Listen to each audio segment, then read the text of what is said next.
Selamun Aleyküm ve Rahmetullah.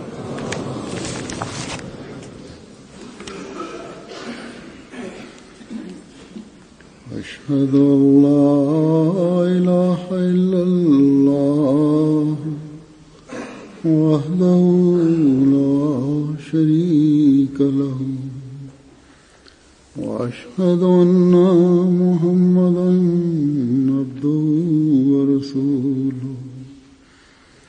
أما بعد فأعوذ بالله من الشيطان الرجيم بسم الله الرحمن الرحيم الحمد لله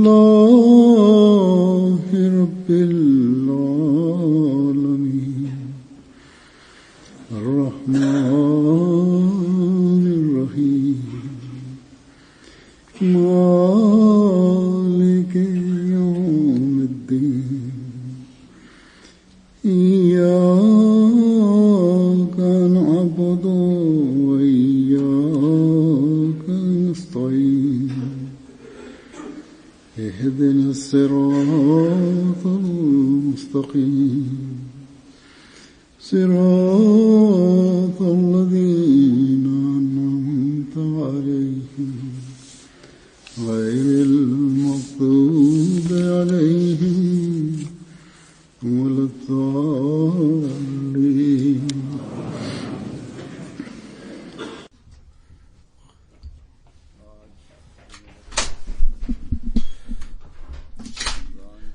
Bugün Cuma'nın bereketli bir günüdür ve bugün Ramazan'ın bereketli gününün ilk orucudur. Bugünkü gün çok bereketlerle başlayan bir gündür. Hz. Resulullah sallallahu aleyhi ve sellem Cuma'nın bereketli oluşu konusunda bize bilgi vermiştir. O da ebedi bir bilgidir. Bugün öyle bir saat vardır ki bugün içinde orada mümin o zaman Allah-u Teala'ya ne dua ederse mümin o dua kabul edilir. Sonra Ramazan hakkında Resulullah sallallahu aleyhi ve sellem dedi ki Ramazan ayı gelince cennetin kapıları açılır ve cehennemin kapıları kapatılır. Onun için Allah-u Teala'nın rahmeti bu ayda çok coşkuya gelir ve müminlere Allah-u Teala'nın rahmetleri yağar. Fakat bununla birlikte Hz. Resulullah sallallahu aleyhi ve sellem bu lütufları cezbetmek için bazı şartlar ileri sürmüştür. Bugünlerde boş söz söylenmesin, gürültü yapılmasın, küfür edilmesin ve kavga da edilmesin. Her kötülüğe mukabil oruçlunun cevabı şu olmalı: ben oruçluyum demeli ve ben Allah-u Teala'nın rızası uğruna bütün bu kötülüklerden korunuyorum. Durum böyle olursa o zaman gerçek manada oruç olacaktır. İnsan Allah-u Teala'nın rızası uğruna çaba sarf ederek bu ayda Allah-u Teala'nın buyruklarına göre kendi hayatını geçirecektir. Sonra Ramazan'ın ne önemi vardır? Kimlere oruç tutulmuştur? Nasıl oruç tutulmalı? Ne gibi yasaklar vardır? Bunları beyan ederek Yüce Allah bunu duanın kabul edilişi konusuyla bağlamıştır. Allah-u Teala şöyle buyurdu: وَاِذَا سَالَكَ عِبَادِي اَنِّي فَاِنِّي قَرِيبٌ اُجِيبُ دَعْوَةَ الدَّاعِ اِذَا دَعَانِ فَلْيَسْتَجِيبُوا لِي وَلْيُؤْمِنُوا بِي لَعَلَّهُمْ يَرْشُدُونَ. Benim kullarım sana sorarlarsa benim hakkımda de ki ben onlardan yanayım, onların yanındayım. Dua eden bana dua ettiği zaman ben onun duasını kabul ederim. Onun için dua edenler dahi benim buyruklarımı kabul etmelidirler ve bana inanmalıdırlar ki hidayet bulabilsinler diye. Dedi ki Ramazan günleri o kadar mübarektir ki o günlerin ibadetlerinden sonra benim kullarım benim hakkımda soru sorarlarsa de ki ben onlara pek yakınım. Ucibu davata dae zada ane. Dua eden bana dua ettiği zaman ben onun duasını kabul ederim. Kısacası Ramazan ayında bazı cumalar olur. Onların önemi 2 kat artar. Bunlar günler ve geceler dua kabul edilişinin günleri ve geceleridir. Fakat Allah-u Teala der ki siz bilmezsiniz hangi saat duanın kabul edilişi saatidir. Onun için hem günler hem de geceler dua ile geçirin. Onun için bu günlerde en fazla istifade etmemiz lazım. Bir tarafta Ramazan'da genel olarak ki orada şeytanı bağlayarak Allah-u Teala cennetin kapılarını açmıştır. Ve kullara yaklaşmıştır. Sonra Ramazan'ın cumalarından da tam olarak istifade etmemiz lazım. Fakat en önemli dua bugünlerde yapacağımız şudur.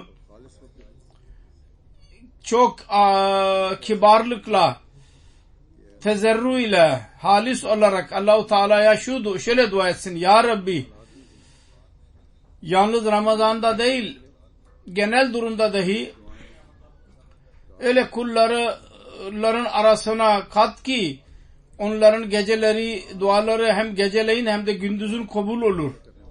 Ki Ramazan bir temiz bir değişiklik yaratan olsun. Takva üzerinde yürümemi sağlayan olsun. Ben müstakil olarak hidayet bulanlardan olayım. Yüce Allah eski ayetlerde oruçların farz oluşundan bahsetti. Ben demin okudum ayet-i kerime. Eski kavimlere dahi oruç farz edildi. Aynı şekilde size de farz kılınmıştır. Bunun anlamı şu değil ki eski kavimlere oruç tutuyorlardı. Onun için siz de oruç tutun. Aksine şudur ki sonunda bu ayetin sonunda denildi ki لَعَلَّكُمْ تَتَّقُونَ siz takvayı benimseyesiniz diye ve manevi ve ahlaki zaaflardan korunasınız. Sonra demin okudum ayet-i kerimede burada Allah-u Teala sonunda şöyle buyurdu. لَعَلَّهُمْ يَرْشُدُونَ rüşdü elde edesiniz diye. Rüşd demek doğru yol, doğru amel ve hidayet yolu, güzel ahlak vasfı, aklın olgunlaşması ve tam yolda, doğru yolda onun kullanılması ve bu yolda tam olarak onun üzerinde bir insanın durması. Onun için bir kul Allah-u Teala'nın önünde halis olarak ona eğilirse, o zaman nerede dualarının kabul edilişini görürse orada takva ve hayır üzerinde kalarak kendi imanda dahi kuvvetlenir. Ve böylece Allah-u Teala'nın lütuflarını toplayan olur. Onun için Ramazan çok bereketlerin ayıdır. Fakat bu bereketler ancak Allah-u Teala'nın buyruklarını kabul eden kullarına nasip olur ve imanda ileri adım atanlara nasip olur. Eğer yalnız niyet bu olursa ben Ramazan'ın da ibadet edeyim ve ondan sonra dikkatimi başka tarafa çevireyim. Bu demek ki Allah-u Teala'nın buyruklarını kabul etmek değildir ve imanda zaaf göstermektir. Eğer durum böyleyse, böyle zayıf bir durum, o zaman bizim Allah-u Teala'ya şikayet etmememiz lazım. Bizim dualarımız kabul olmuyor diye. Onun için gerçek kulun ki Allah-u Teala'ya sığınmak için çırpınıyor, çok kibarlıkla ve alçak gönüllülükle kendi zaaflarını kabul ederek bu günleri dualar ile geçirmeli. Bu cumaya gelmesi ve namaz kılması gelip geçici olmasın Ramazan ayında. Bazı kimseler zannederler ki Allah-u Teala der ki ben o günlerde insana yaklaşıyorum. Onun için bu günlerde ibadet edin. Bu kendi nefsiyi aldatmak, bir insanın kendi nefsini aldatması demektir. Onun için bundan korunmalıyız. Kamil kibarlıkla Allah-u Teala'nın kulu olarak Allah-u Teala'ya yaklaşmaya çalışmalıyız. Allah-u Teala hiçbir zaman uzak değildir. O her yerde vardır, her zaman vardır. Fakat kulun kendi durumu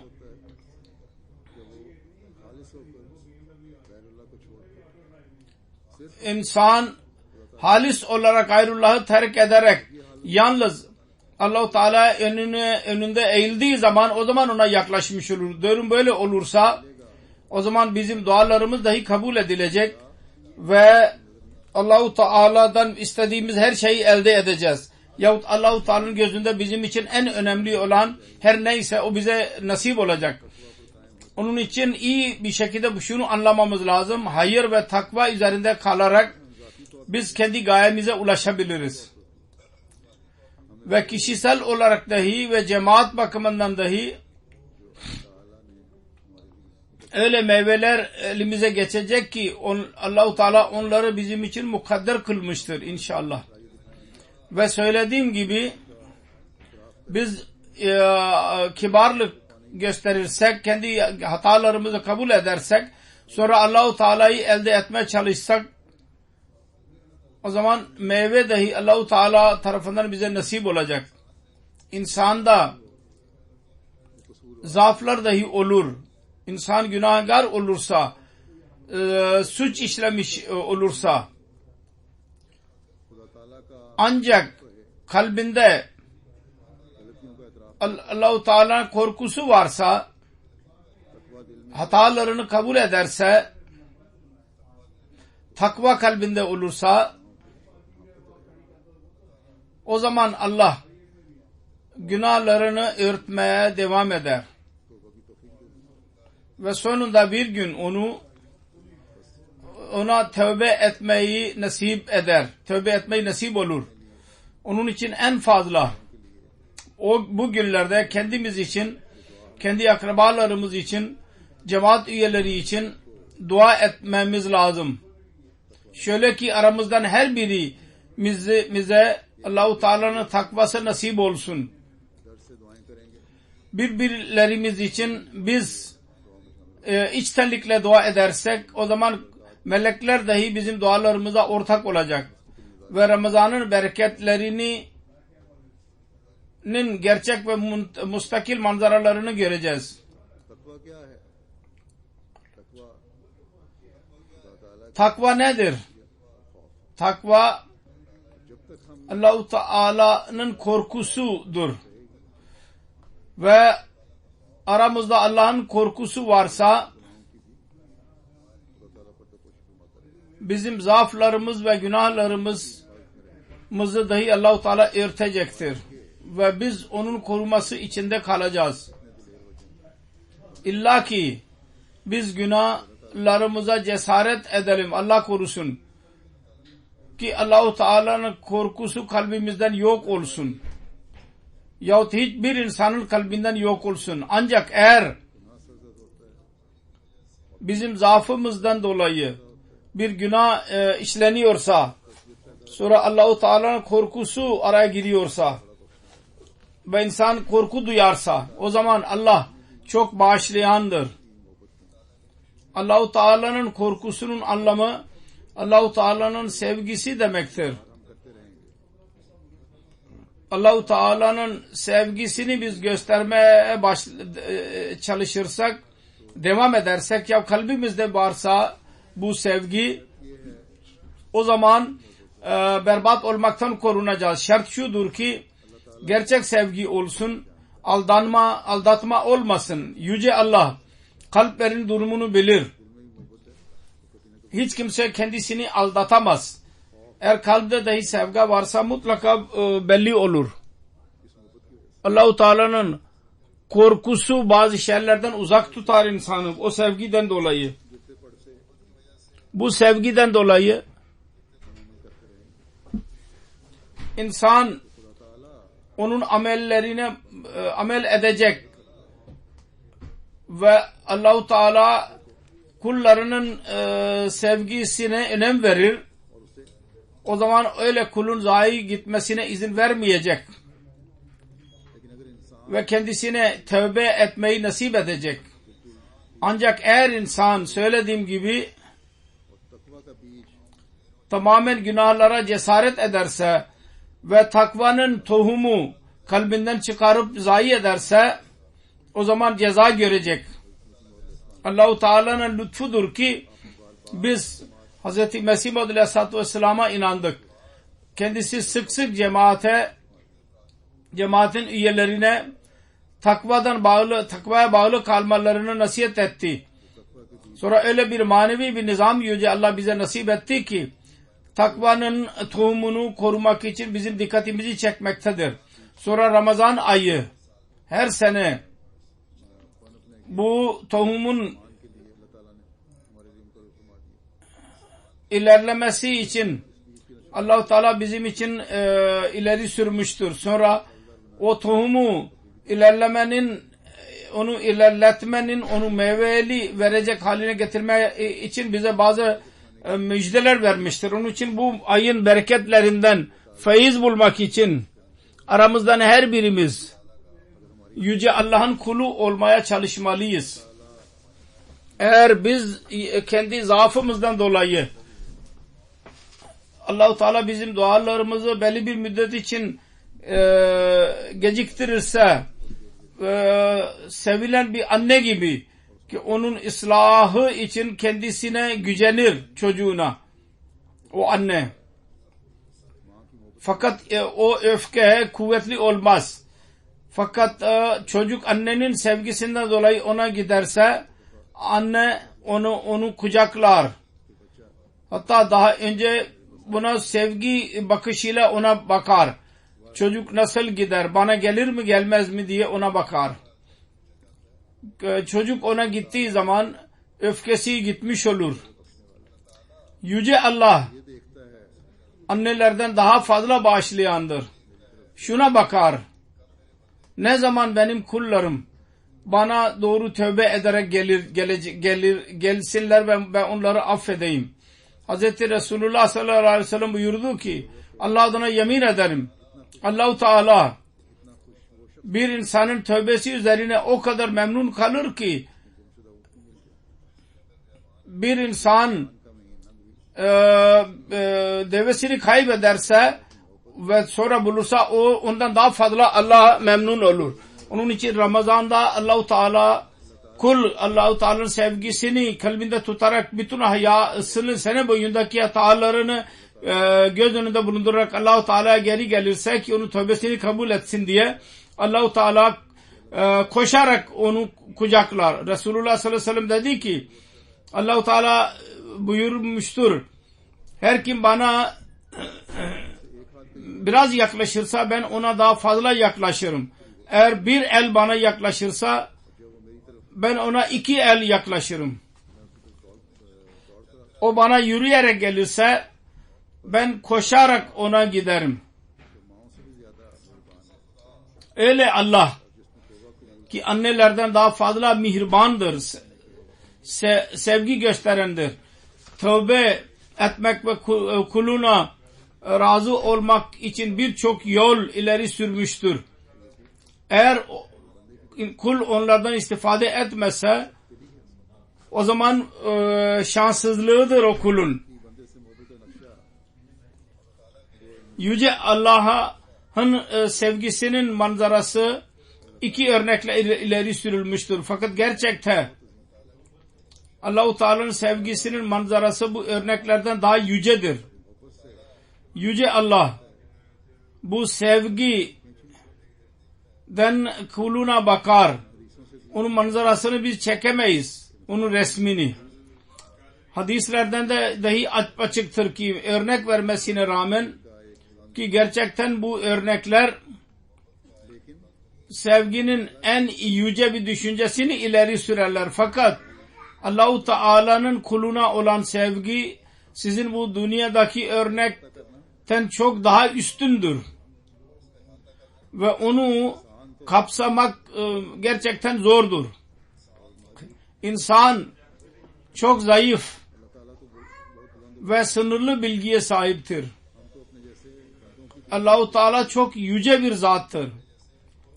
Biz kendi kullarımızın kalp durumunu dahi öğrenemeyiz.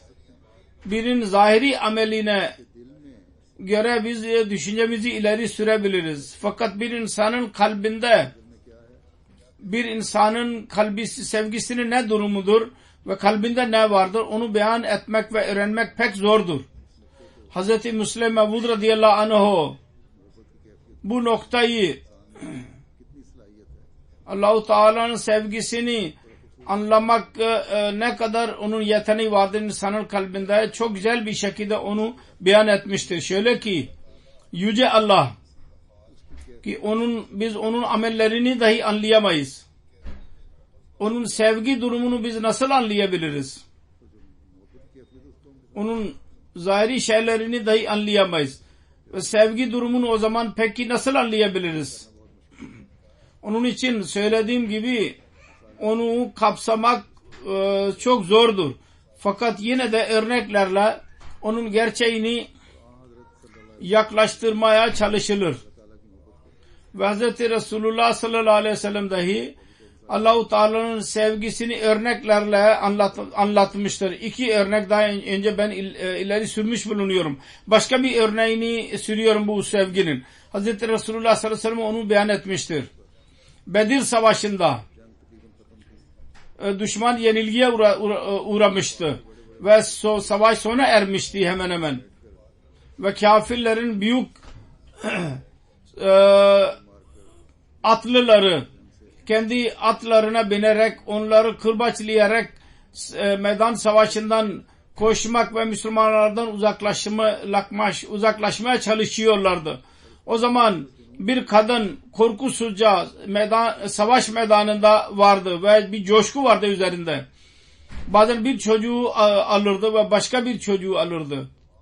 Hz. Resulullah sallallahu aleyhi ve sellem o kadını görünce eshablara dedi ki bu kadının çocuğu kaybolmuştur ve bu da onu arıyor. Ve annenin sevgisi o kadar üstündür ki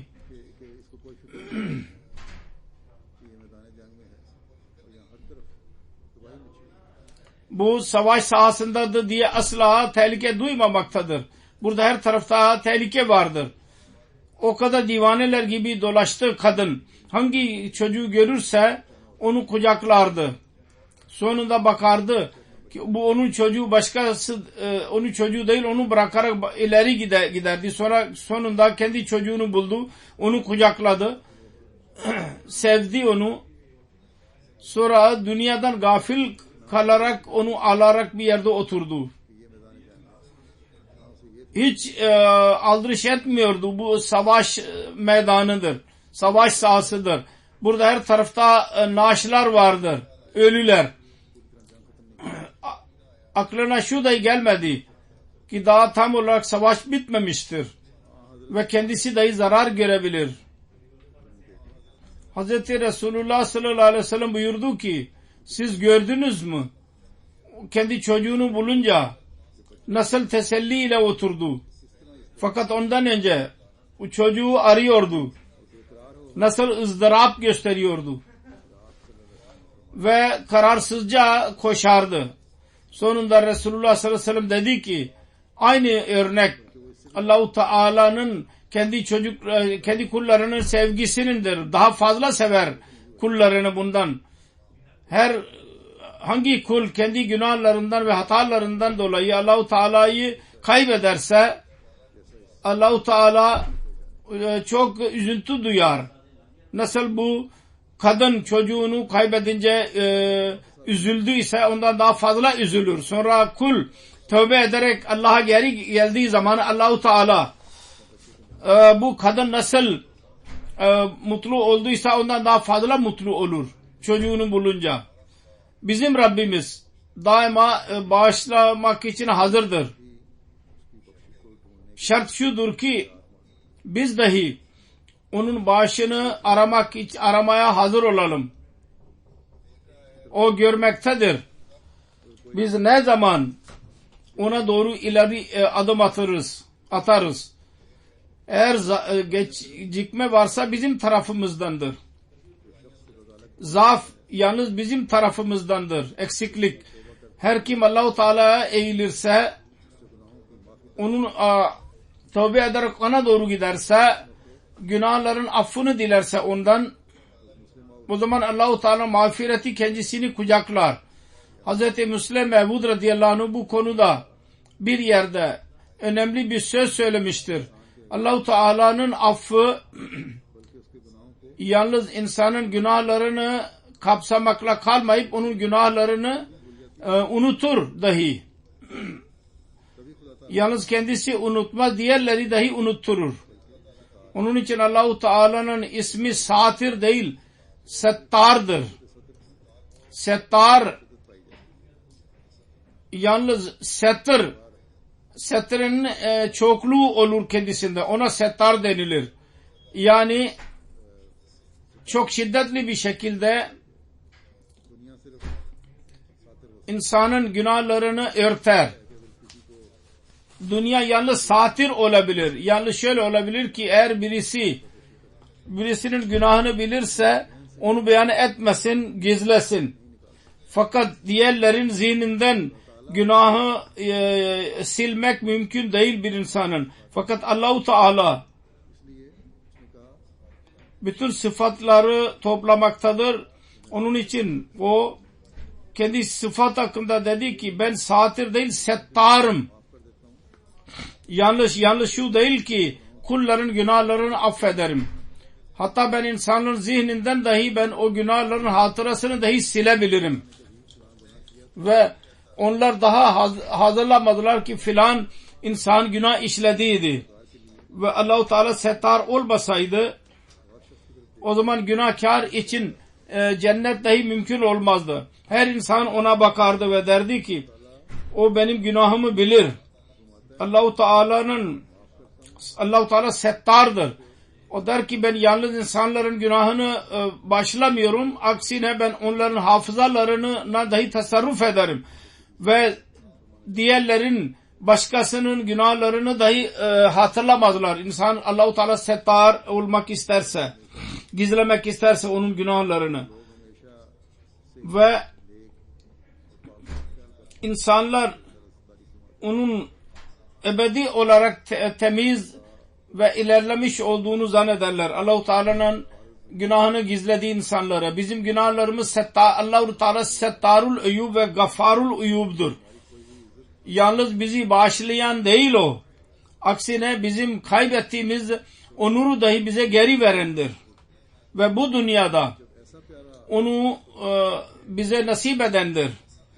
Öyle bizim Rabbimiz o kadar sevgi doluysa o zaman ne kadar özveri yaparak ona doğru ileri adım atmamız lazım. Ne kadar onun kulu olmamız gerekir. Onun için bu bereketli ayda bu settarul uyub ve gaffarul zunub Allah'a doğru koşmamız gerekir. Onun önüne eğilmeye tam olarak çalışmalıyız. Çalışmalıyız. şeytan her yerde vardır ve bizi çekmek ister kendisine doğru. Fakat biz onunla mukabele ederek ve Allah-u Teala'ya sığınarak şeytanın her saldırısından korunmalıyız ve onun başarısız kılmalıyız. Ve kendimizi Allah-u Teala'nın gerçek kulu haline getirmeliyiz. Ancak o zaman biz Ramazan'dan tam olarak feyiz bulabiliriz. Ve söylediğim gibi ondan biz nasıl kişisel faydayı elde edersek aynı yerde cemaati meyveleri dahi elde edebiliriz. Fert üyelerinin ıslahı ve iyiliği ve takvası cemaatin ilerlemesine ile neticelenir. Her ne kadar biz Allah-u Teala'ya yaklaşmaya çalışırsak o derecede biz Allah-u Teala'nın lütuflarını elde ederek cemaatin ilerlemesinde dahi rol oynayan olabiliriz. Biz biliyoruz ki Hz. Mesih Maud Aleyhisselatü Vesselam buyurdu ki benim ilerlemem ve zaferim dualar vasıtasıyla olacak. Onun için Allah-u Teala'nın önünde cemaatin ilerlemesini isteyerek eğilmeliyiz Allah-u Teala'nın önüne. Ve bugünlerde tam olarak dua etmeliyiz Ramazan'da. Biz kendi dualarımızı yalnız kendi zatımız için ve yakın akrabalarımıza kadar sınırlı tutmayalım. Aksine onu çok genişletmemiz lazım. Ancak o zaman biz Hz. Mesih Maud Aleyhisselatü Vesselam'ın cemaatinde olmanın hakkını verebiliriz. Ancak o zaman biz Allah-u Teala'nın lütfuna teşekkür edebiliriz. Ki Allah-u Teala onu Mesih Maud Aleyhisselatü Vesselam'ın cemaatine girmemiz vasıtasıyla bize ihsan etmiştir. Onun lütfunu, onun teşekkürünü ancak o zaman verebiliriz. Bizim görevimiz kendimizi bu cemaate girerek sorumluluğumuz bitmiyor. Ahmedi olduktan sonra bu yeterli değil ki biz Ahmedi olduk ve biat ettik. Aksine çok büyük bir sorumluluk Allah-u Teala bize yüklemiştir. Ve bu sorumluluğu eda etmek için vaat edilen Mesih Aleyhisselam cemaatin dikkatini dualara çekmiştir. Ki cemaatin ilerlemesinde biz yardımcı bilelim. Biz aciz insanlarız, zayıfız. Kendi hatalarımızı kabul ederiz. Kendi güçsüzlüğümüzü dahi kabul ederiz. Fakat bütün bunlara rağmen biz öyle insanlarız ki Allah-u Teala bize çok büyük bir gaye için gayeyi elde etmek sorumluluğunu bize yüklemiştir. Ve bu sorumluluk Allah-u Teala'nın lütfunu cezbetmeden eda edilemez. Onun için dualara çok fazla önem vermemiz lazım.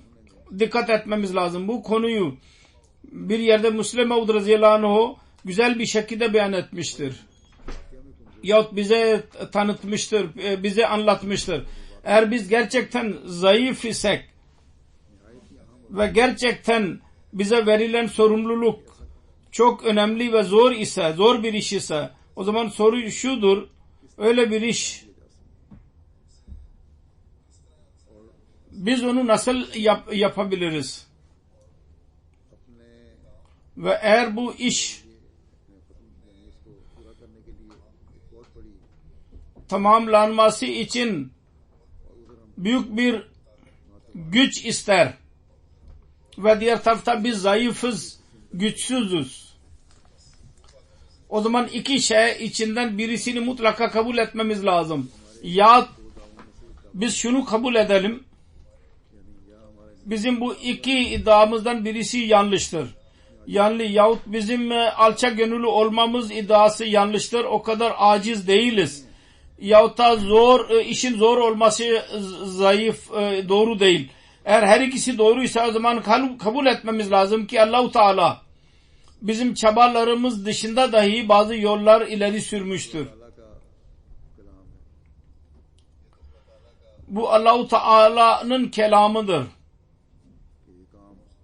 ve onun sözüdür.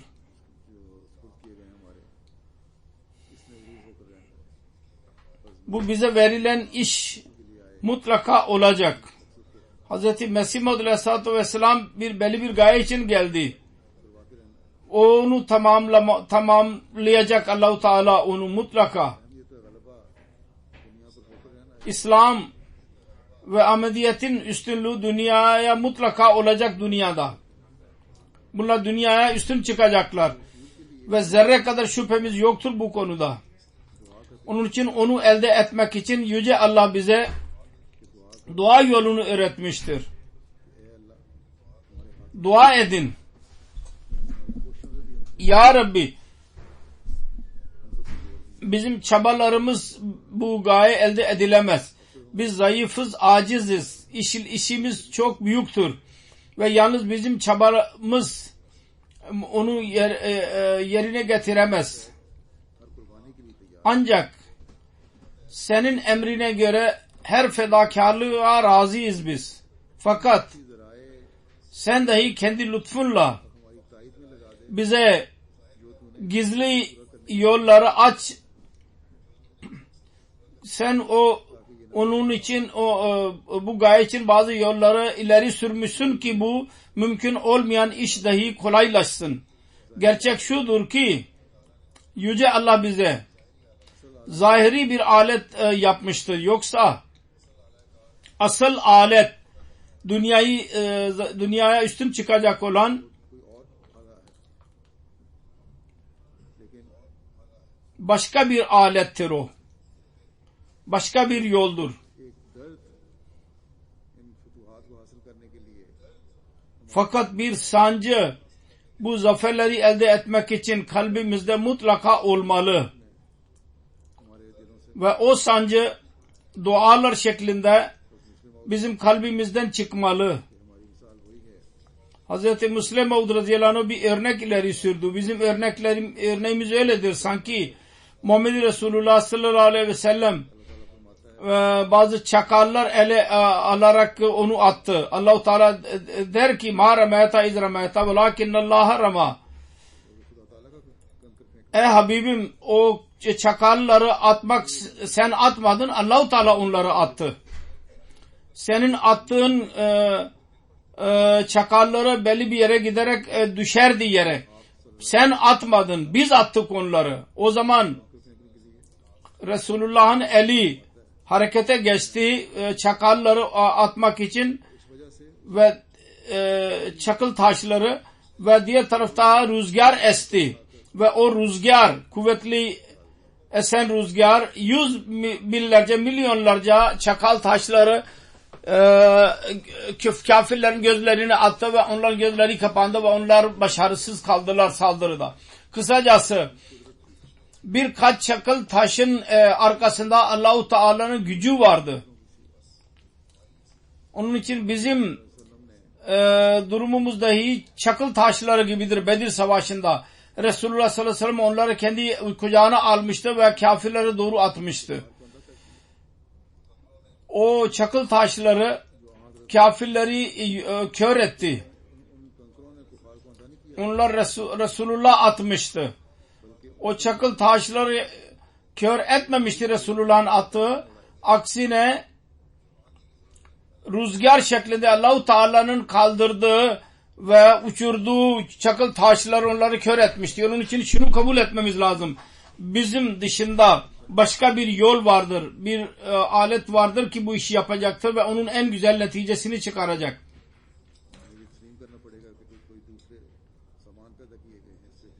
Ve şunu kabul etmemiz lazım ki bazı yollar ileri sürülmüştür bu netice için. Onlar İslam dini diğer dinlerden üstün çıkaracak. Ve o alet ve o silah ki onunla İslam dünyaya da üstün çıkabilir. Kulun dualarıdır ki Allah-u Teala'nın lütuflarını kendine doğru çeker. Ve Allah-u Teala'nın lütfuyla yapılan bu zor iş dahi kolaylaşır. ve Mesih Maud Aleyhisselatü Vesselam'ın buyurduğu gibi budur ki ona göre bizim başarımız bunun üzerine kurulmuştur. Onun için bu günleri Allah-u Teala bize dua günleri olarak bize nasip etmiştir. Bunlarda daima hatırımızda tutmamız lazım ve daima dua etmemiz lazım. Allah-u Teala İslam ve onun zaferini kolaylaştırsın ve çabuklaştırsın. Biz Resulullah sallallahu aleyhi ve sellem'in elinin aldığı çakıl taşları olalım ki onun yardım için Allah-u Teala milyonlarca çakıl taşları uçurtmuştu ve kafirler onlara maruz kaldılar. Allah-u Teala bizim zaaflarımızı uzaklaştırarak, bizim hatalarımızı affederek affetsin ve kendi lütfuyla öyle yollar bize nasip etsin ki biz başarıya ulaşalım ve bizim zaafımızdan dolayı Allah-u Teala'nın celali gizlenmesin. Bizim zaaflarımız, eksikliklerimiz diğer insanların mutlu olmasına sebep olmasın. Aksine Allah-u Teala kendi lütfuyla, kendi celali ve kendi onurunun ortaya çıkması için bizim zayıf ellerimize güç versin ki gereklidir o işin yapılması için. Onun için bu günlerde çok dua edin. Kendileriniz için dahi, birbirleriniz için dahi ve cemaatin ilerlemesi için dahi dua edin. Ve düşmanın başarısız kalması için dahi dua edin. Yüce Allah-u Teala'nın celalinin ve şanının zuhuru için dahi dua edin. Dünya Allah-u Teala'nın varoluşunu inkar etmeye başlamıştır. Allah-u Teala'yı tanıyan olsunlar. Allah-u Teala bizim zaaflarımızı ve hatalarımızı affetsin ve içimizde öyle kuvvet yaratsın ki ondan istifade ederek biz İslamiyet'i dünyanın bütün dinlerden daha üstün çıkaralım. Ve aramızdan her birimiz İslamiyet'in gerçek hizmetçisi haline gelsin ve dünyanın arzuları bizim için ikinci planda olsun. Bizim kalplerimiz böyle bir his ile dolu olsun. Biz dini yükseltmek için bütün yeteneklerimizi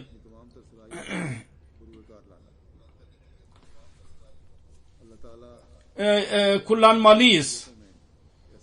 Yüce Allah bizim amellerimizi ve yeteneklerimizi kuvvetlendirsin. Öyle ki düşmanın kuvveti bizim önümüzde zayıf ve hiç olsun. Allah-u Teala bizim günahlarımızı affetmekle kalmayıp bizim kalbimizde günahlara karşı nefret yaratsın ki biz Allah-u Teala'nın buyruklarına asla aykırı davranmayalım. Öyle insanlar arasında olsun ki Allah-u Teala demiştir, siz benim inanın ve benim ve hayırı biz sevelim. Takva kalbimize yerleşsin ve Allah-u Teala'nın sevgisi ve aşkı bizim gıdamız haline gelsin. Bizim her amelimiz ve her sözümüz ve işimiz Allah-u Teala'nın rızasına göre olsun. Ve biz onun huzuruna gittiğimiz zaman o bizde razı olsun. Dua edelim bu Ramazan bize gerçekten bütün bunları elde eden haline getirsin.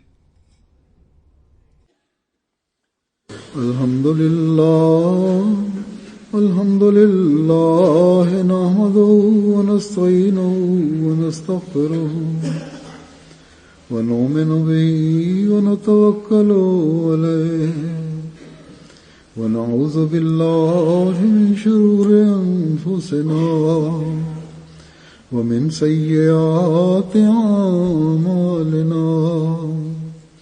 Men yahdihillahu felâ mudille lehu ومن يضلل فلا هادي له ونشهد أن لا إله إلا الله ونشهد أن محمدا عبده ورسوله عباد الله رحمكم الله إن الله يأمر بالعدل والإحسان وإيتاء ذي القربى وينهى عن الفحشاء والمنكر والبغي يعظكم لعلكم تذكرون اذكروا الله يذكركم وادعوه يستجب لكم ولذكر الله أكبر